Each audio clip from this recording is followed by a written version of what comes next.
La mer ne pardonne pas. Non parce qu'elle est cruelle, mais parce qu'elle est absolument indifférente. Elle se moque du prix du navire, du nombre d'années qu'il a fallu pour le construire et du nombre d'amiraux qui ont signé l'ordre d'appareillage. L'histoire des marines de guerre est celle d'hommes qui croyaient connaître la mer, et celle de règles nées de leurs erreurs. Aujourd'hui, 10 catastrophes après lesquelles on a réécrit les règlements. Honda Point. Le 8 septembre 1923, 14 contre-torpilleurs progressaient en colonne le long de la côte californienne à une vitesse de 20 nœuds. Du brouillard, la nuit. Le commodore Edward Watson, commandant l'escadre, menait la formation de San Francisco à San Diego en simulant des conditions de guerre.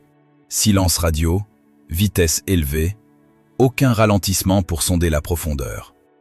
Le contre-torpilleur amiral Delphi embarquait un récepteur de radionavigation, une technologie de pointe pour l'époque. Le navigateur du navire, Donald Hunter, recevait les signaux de la station côtière du Cap Arguello. Il les jugea peu fiables et les ignora. À 21h, Hunter traça un cap vers l'est, calculant par estime que l'escadre entrait dans le détroit de Santa Barbara. Ce calcul ne tenait pas compte d'un fait. Une semaine plus tôt, le 1er septembre, le grand tremblement de terre de Kanto avait frappé le Japon. Il avait engendré dans le Pacifique des courants anormaux qui, sans que personne s'en aperçoive, déportaient l'escadre de plusieurs milles au nord de la route prévue. Le Delphi percuta les rochers à pleine vitesse à 21h05. Le deuxième contre-torpilleur le suivait directement. Le troisième, le quatrième, le cinquième, le sixième, le septième. Il suivait le navire amiral, comme le règlement l'exigeait, chaque capitaine faisant confiance à son chef de file. Personne ne traçait sa propre route. À 21h21, 7 contre-torpilleurs s'étaient échoués sur les récifs de la Gueule du Diable. 23 marins périrent, 745 furent secourus. Des navires valant des millions de dollars furent vendus à la ferraille pour 1035 $. Le tribunal naval, la plus grande enquête collective de l'histoire de la marine des États-Unis, 11 officiers jugés, rendit un verdict évoquant de graves erreurs de navigation et une confiance aveugle envers le chef de file. La règle adoptée dans les règlements après Honda Point, chaque commandant de navire au sein d'une formation doit tracer sa propre route de manière indépendante et vérifier lui-même sa position, quelle que soit la direction prise par le navire amiral. La confiance envers le chef ne dégage personne de sa responsabilité. Cette règle est toujours appliquée dans les marines du monde entier aujourd'hui. Tarente. Le 11 novembre 1940. Dans le port de Tarente, en Italie, mouillait la quasi-totalité de la flotte de ligne italienne. 6 cuirassés, 9 croiseurs, 8 contre-torpilleurs, les meilleurs navires de la Regia Marina, solidement protégés, croyait-on, par des filets anti-torpilles, des ballons de barrage et des centaines de pièces anti-aériennes. L'amiral Arturo Riccardi n'éprouvait guère d'inquiétude. La flotte était au port, le port était protégé. La logique semblait imparable. Un peu avant 21h, 21 avions décollèrent du porte-avions britannique Illustrious. Le ferry Swordfish, un biplan lent à structure toilée conçu au début des années 1930, les pilotes le surnommaient le cabas à provisions, une allusion moqueuse à son allure dépassée. Sa vitesse maximale atteignait 223 km/h, si lente que les artilleurs anti-aériens italiens avaient du mal à calculer une correction de tir. À 22h58, la première vague atteignit son objectif. Les torpilles filaient à 15 mètres au-dessus de l'eau. Les canons italiens ouvrirent un feu intense. Les ballons de barrage flottaient dans l'obscurité. Les filets anti-torpilles protégeaient une partie des navires, mais pas tous, et pas comme prévu. À l'aube du 12 novembre, le cuirassé Conte di Cavour reposait au fond du port. Les cuirassés Littorio et Caio Duilio, gravement touchés par des torpilles, furent immobilisés pendant de longs mois. Les Britanniques perdirent 2 appareils. 21 biplans mirent hors de combat en une seule nuit la moitié de la flotte de ligne italienne et changèrent le rapport de force en Méditerranée. L'attaché naval japonais à Rome demanda immédiatement un compte-rendu détaillé de l'opération. 13 mois plus tard, exactement, l'aviation japonaise attaquait Pearl Harbor. Les torpilles adaptées aux eaux peu profondes avait été spécialement modifié à la lumière de l'expérience de Tarente. La règle qui, après cette nuit, entra dans les doctrines navales du monde entier, aucun mouillage de flotte n'est à l'abri d'une frappe aérienne. Les navires au mouillage doivent être dispersés. Les filets anti-torpilles doivent couvrir tout le périmètre. La couverture anti-aérienne doit être active et non symbolique. La flotte italienne a pris cette leçon au prix de la moitié de ses cuirassés. Toutes les autres marines du monde l'apprirent gratuitement. Le détroit du Danemark. Le 24 mai 1941, le vice-amiral Lancelot Holland menait 2 navires à l'interception d'une escadre allemande. Sous son pavillon naviguait le croiseur de bataille Hood, le navire le plus célèbre de la Royal Navy, symbole de la puissance maritime britannique construit après la Première Guerre mondiale. À ses côtés, le tout nouveau cuirassé Prince of Wales, sorti à peine du chantier naval. Leur mission était d'intercepter le cuirassé allemand Bismarck et le croiseur lourd Prince Eugen. Le Hood était une légende. Mais cette légende portait une faiblesse connue de tous. Le blindage horizontal du pont au-dessus des soutes à poudre était insuffisant. Après la perte de 3 croiseurs de bataille britanniques au Jutland en 1916, le problème avait été reconnu, mais jamais entièrement corrigé. Le navire était constamment en mer, constamment sollicité, jamais disponible pour être modifié. À 6h01 du matin, alors que la distance avec le Bismarck s'était réduite à 15 km, une salve allemande fit mouche. Un obus traversa le blindage du pont et atteignit les soutes arrière. 100 tonnes d'explosifs détonèrent d'un coup. Le Hood se brisa en deux et disparut sous l'eau en 3 minutes. Sur les 1418 hommes d'équipage, 3 survécurent.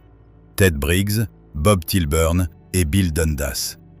Plus aucune trace, aucun corps, rien. L'enquête, menée à 2 reprises, conclut que le blindage horizontal au-dessus des soutes était trop fin pour résister à un tir plongeant tiré de longue distance. La règle devenue norme après la perte du Hood, le blindage du pont au-dessus des soutes à poudre doit assurer une protection à toutes les distances de combat et pas seulement à courte portée. Mais au moment où cette règle fut inscrite dans les textes, plus personne n'était en mesure de l'appliquer.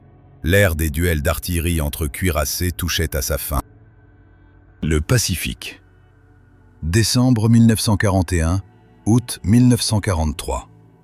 Le 8 décembre 1941, au lendemain de Pearl Harbor, l'amiral Chester Nimitz ordonna le déclenchement d'une guerre sous-marine sans restriction contre le Japon.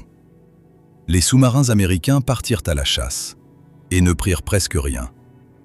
Dans les premiers mois de la guerre, les sous-marins tirèrent 97 torpilles. 3 navires seulement furent envoyés par le fond. Les commandants rapportaient tous la même chose. Les torpilles passaient sous la cible, explosaient trop tôt ou n'explosaient pas du tout en cas d'impact direct.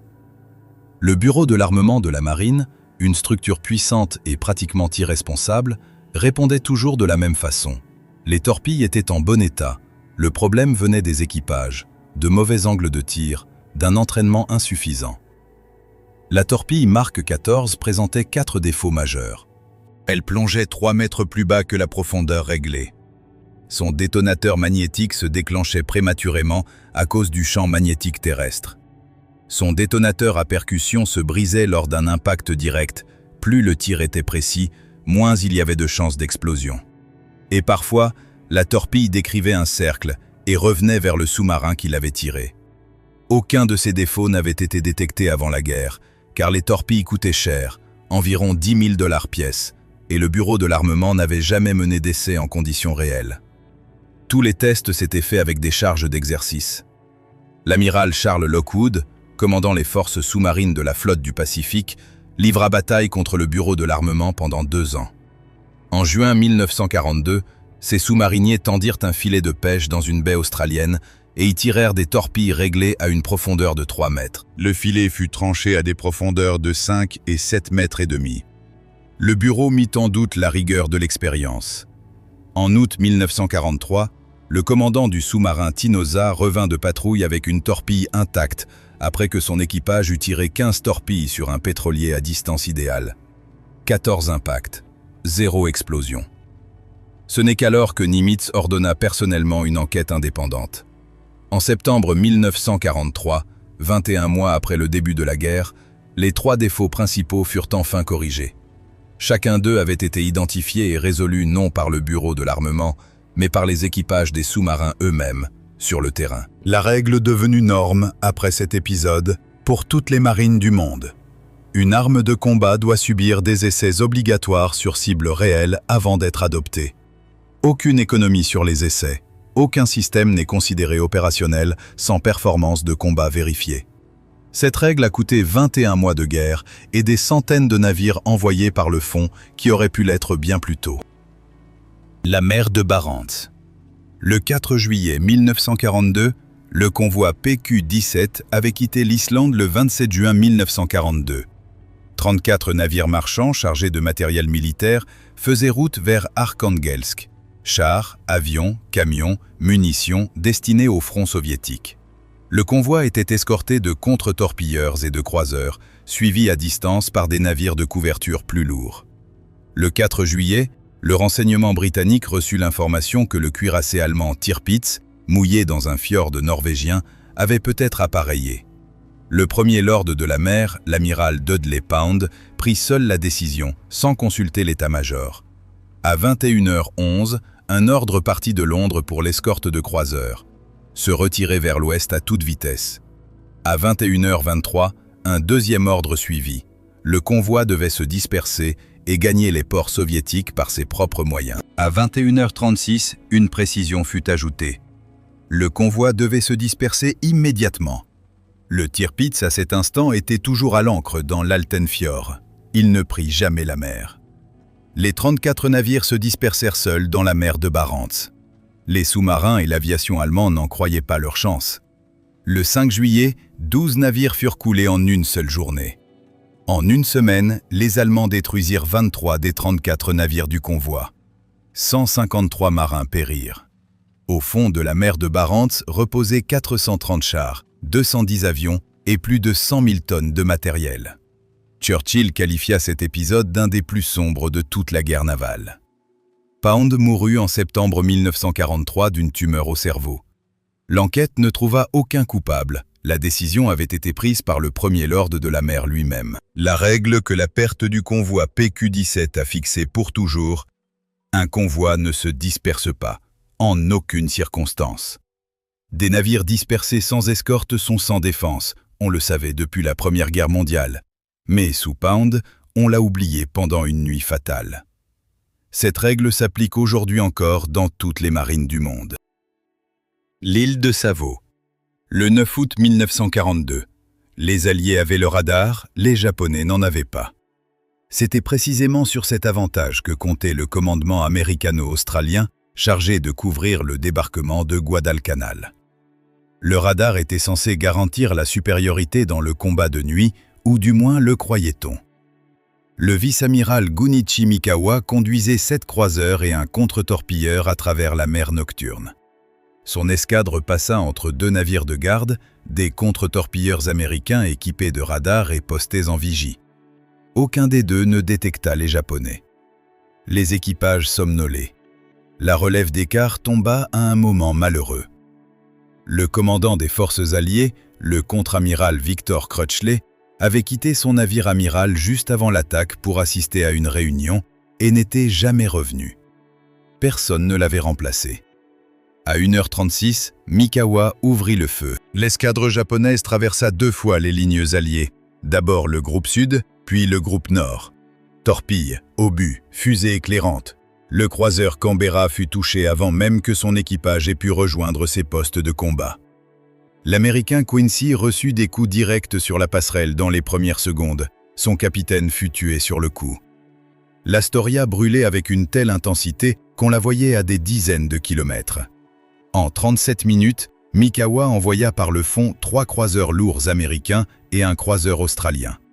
Les Japonais ne perdirent aucun navire. Plus de 1000 marins américains et australiens périrent. Ce fut, en pleine mer, la pire défaite de toute l'histoire de la marine des États-Unis. L'enquête, menée sous la direction de l'amiral Hepburn, établit la cause principale. Le radar existait, La doctrine d'emploi du radar n'existait pas. Les commandants alliés pensaient que la simple présence de cette technologie suffisait à garantir la sécurité. Ils n'avaient pas entraîné le combat de nuit. Ils n'avaient pas mis au point de procédures d'alerte. Ils n'avaient pas établi de schéma tactique commun pour des forces venues de marines différentes. La règle que Savot a gravée dans la doctrine navale américaine, la supériorité technologique ne remplace pas la préparation tactique. Le radar n'est qu'un outil, qui ne fonctionne que dans les mains d'un équipage entraîné suivant une procédure établie. Après Savot, les Alliés lancèrent des exercices de nuit intensifs. Avant Savot, il n'y en avait eu aucun. L'océan Atlantique, juin 1944. Le sous-marin japonais 152 transportait une cargaison particulière. À son bord se trouvaient environ 2 tonnes d'or, des diamants industriels et des échantillons de matériaux stratégiques. Tout cela que le Japon envoyait en Allemagne en échange de technologies militaires. Un rendez-vous avec un sous-marin allemand avait été fixé en plein Atlantique. L'équipage ne savait pas que le renseignement américain avait déchiffré les communications et connaissait tout, la route, le point de rendez-vous, l'heure. Au point de rencontre, un porte-avions américain attendait déjà. Dans la nuit du 23 au 24 juin 1944, un avion de patrouille anti-sous-marine détecta le submersible japonais grâce à une bouée acoustique et l'attaqua avec la première torpille acoustique autoguidée de l'histoire, la Mark 24, surnommée Fido. La torpille entendait le bruit des hélices et fonçait vers le son. Le I-52 sombra avec tout son équipage et toute sa cargaison. Ce fut le baptême du feu d'une arme radicalement nouvelle, une torpille capable de chercher elle-même sa cible. Jusque-là, une torpille allait là où l'homme l'avait dirigée. Après le I-52, les Marines du monde entier comprirent qu'un sous-marin émettant du bruit ne pouvait plus se croire en sécurité en profondeur. La règle que ce combat a introduite dans la doctrine anti-sous-marine, un sous-marin en zone dangereuse navigue à vitesse minimale ou reste immobile. Le bruit, c'est la mort. Ce principe est encore aujourd'hui au fondement de la tactique sous-marine. L'océan Atlantique. Le 10 avril 1963, le sous-marin Thresher était le submersible nucléaire le plus moderne au monde. Les systèmes de détection les plus récents, les armes les plus récentes, la meilleure discrétion acoustique de sa catégorie. Il venait de sortir d'une révision complète au chantier naval de Portsmouth et prenait la mer pour ses essais finaux, une plongée en profondeur à 300 km du Cap Cod. La veille de la plongée, le commandant du sous-marin avait noté dans son journal que le danger le plus grave pour le Thresher résidait dans le risque d'envahissement par l'eau de mer à proximité de sa profondeur d'exploitation. Cette observation resta sans suite. Le lendemain matin, alors que le Thresher descendait, le navire de soutien Skylark recevait des comptes rendus réguliers par radiotéléphone. À 9h12, un message signala de légères difficultés et une tentative de vidange des ballasts. Puis, le silence. En quelques minutes, les hydrophones enregistrèrent les bruits caractéristiques d'une coque en train de céder. Le Thresher fut écrasé à une profondeur de 2600 mètres. 129 hommes périrent instantanément, officiers, matelots et spécialistes civils du chantier naval. Aucun survivant. L'enquête établit la cause la plus probable. La rupture d'un raccord brasé sur une canalisation d'eau de mer avait provoqué l'envahissement du compartiment des machines. L'eau atteignit les équipements électriques, provoquant un court-circuit. Le réacteur s'arrêta automatiquement. Le sous-marin perdit sa propulsion et commença à s'enfoncer. La tentative de purger les ballasts échoua. Les conduites d'air s'étaient givrées sous la haute pression. Avant l'accident du Thresher, la marine des États-Unis avait perdu 16 sous-marins dans des catastrophes non liées au combat. Après lui, aucun sous-marin certifié SubSafe ne fut jamais perdu. Le programme SubSafe, instauré en décembre 1963, établit une norme sans équivalent dans l'histoire de la construction navale militaire. Chaque système en contact avec l'eau de mer subit un contrôle qualité à plusieurs niveaux, portant sur les matériaux, la fabrication, l'assemblage et les essais. Chaque soudure et chaque brasure est documentée. Chaque sous-marin reçoit sa certification SubSafe avant chaque sortie en mer. En 60 ans d'application du programme, aucun sous-marin certifié n'a été perdu. Le seul sous-marin américain disparu après 1963, le Scorpion, en 1968, n'était pas certifié SubSafe. Le golfe Persique. Le 17 mai 1987, la frégate Stark patrouillait dans la partie centrale du golfe Persique, en pleine guerre Iran-Irak. Les États-Unis n'étaient officiellement en guerre avec aucun des deux camps. L'équipage de 220 hommes assurait un quart ordinaire. Rien ne laissait présager une attaque. Le commandant du navire savait qu'un avion irakien approchait depuis 20h05, soit 2 heures avant le coup. À 22h05, l'opérateur du poste de combat détecta de nouveau son écho-radar. L'appareil se dirigeait droit sur le navire. Conformément à la procédure, l'officier de quart demanda au commandant l'autorisation d'envoyer un avertissement radio standard. Le commandant l'accorda. L'avertissement fut émis. Aucune réponse ne vint. À 22h10, l'avion verrouilla la frégate avec son radar de tir, signe direct d'une attaque imminente. L'officier de quart le signala.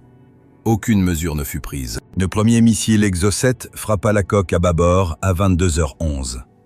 Il traversa les logements, traça un sillon de feu avec son carburant de propulsion et s'arrêta dans le carré des mètres, sans exploser. Le second missile, tiré d'une distance de 28 km, frappa le même endroit et explosa. L'incendie dura près d'une journée entière.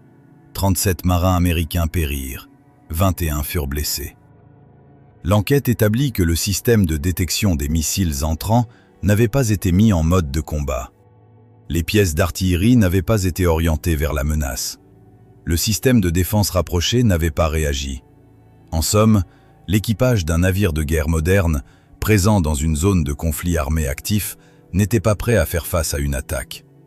Non par incompétence, mais parce qu'il ne l'attendait pas. La règle devenue norme obligatoire après le Stark pour toutes les Marines du monde. Un navire de guerre opérant dans une zone de conflit armé ou à proximité reste en état d'alerte de combat permanent, que le pays concerné soit ou non un adversaire officiel. Les systèmes de détection sont activés. L'armement anti-aérien est prêt à être employé. Cette règle a coûté 37 vies. La mer de Barents. Le 12 août 2000. Le Koursk était la fierté de la marine russe. Un sous-marin nucléaire du projet 949A, long de 154 mètres, déplaçant 18 000 tonnes, l'équivalent de 2 Boeing 747 mis bout à bout. Armé de 24 missiles de croisière et de torpilles, un équipage de 118 hommes, les meilleurs officiers de la flotte du Nord. Le 12 août 2000, le Koursk participait aux plus grandes manœuvres navales russes depuis 10 ans. À 11h28, une première explosion se produisit. 2 minutes 15 secondes plus tard, une seconde, 100 fois plus puissante que la première.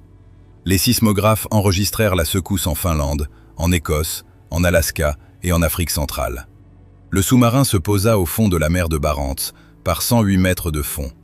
95 hommes moururent dans les premières secondes. 23 survécurent. Ils avaient atteint le 9e compartiment, à l'arrière, et fermé l'écoutille.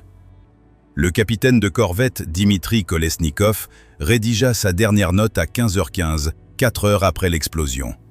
Ils étaient vivants, ils attendaient. La Norvège et le Royaume-Uni proposèrent leur aide dès les premières heures. Les deux pays disposaient de plongeurs et d'engins de sauvetage capables de travailler à cette profondeur. La partie russe refusa. Les communiqués officiels affirmaient que l'opération de sauvetage se déroulait normalement.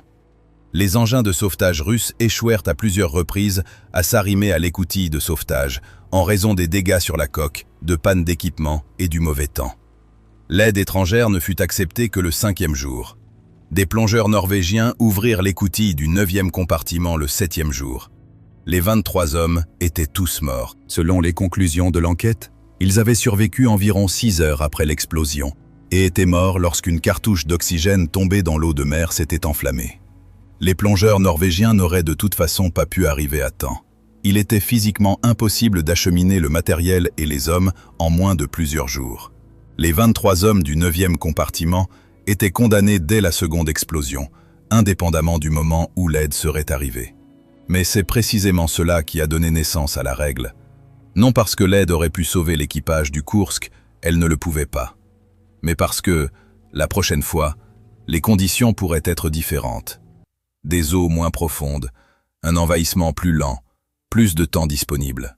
Et si un État refuse de nouveau une aide pour des raisons politiques, Les hommes mourront alors non plus d'une impossibilité physique de les secourir, mais d'une décision prise à terre. En 2003, la Russie signa un accord avec l'Organisation du traité de l'Atlantique Nord sur l'assistance mutuelle en cas d'accident de sous-marin. Une conséquence directe du Koursk. La règle existe, et elle porte les noms de 118 hommes. 10 catastrophes, 10 règles, écrites sur les rochers de Honda Point, au fond de la mer de Barents, dans les cabines en flammes du Stark. La mer ne pardonne pas, mais elle enseigne à qui veut bien écouter. Abonnez-vous à la chaîne et laissez un like. Et dites-nous en commentaire laquelle de ces catastrophes vous semble la plus instructive et pourquoi.